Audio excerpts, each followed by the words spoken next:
This guy. He must have a lot of money because he's at so many different rallies. And he was at the one, that was a tough one, wasn't he? Yeah, that was something. You were right up in the front. You saw that. That was something.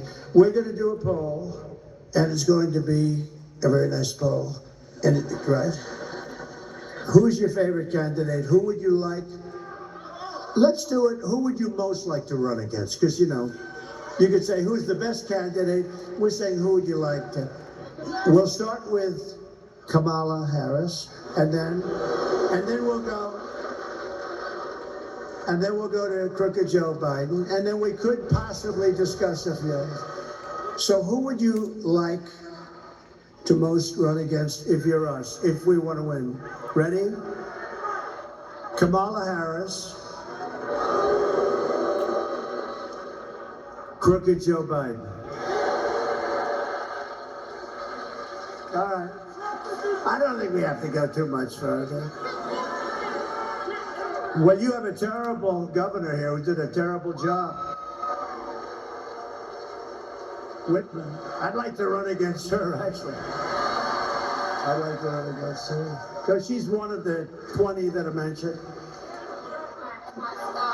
She's the one that gave her husband full right, title, and interest to everything, but nobody else could do anything but her husband. Her husband was sailing in the middle of your lake, your beautiful lake. He's out there sailing, and everybody else had to be locked up, right?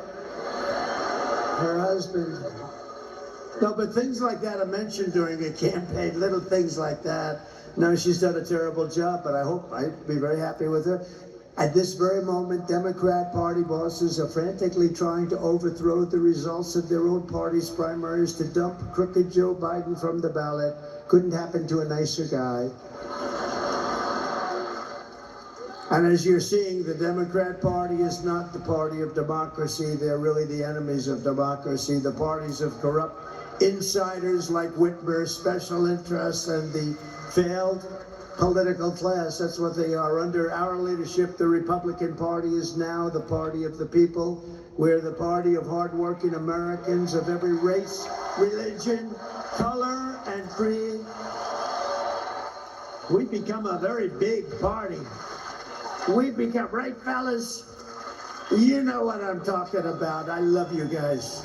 We love you guys. No, we become a very big party. We have increased in size. Nobody's ever, honestly, in history, there's never been anything like this movement. And that may be in the history of the world, but let's keep it down to the country for right now, because that's the thing. But there's never been anything like MAGA. When Biden says, we have to stop MAGA, we will stop MAGA.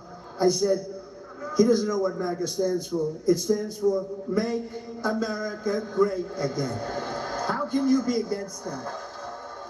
How can you be against that?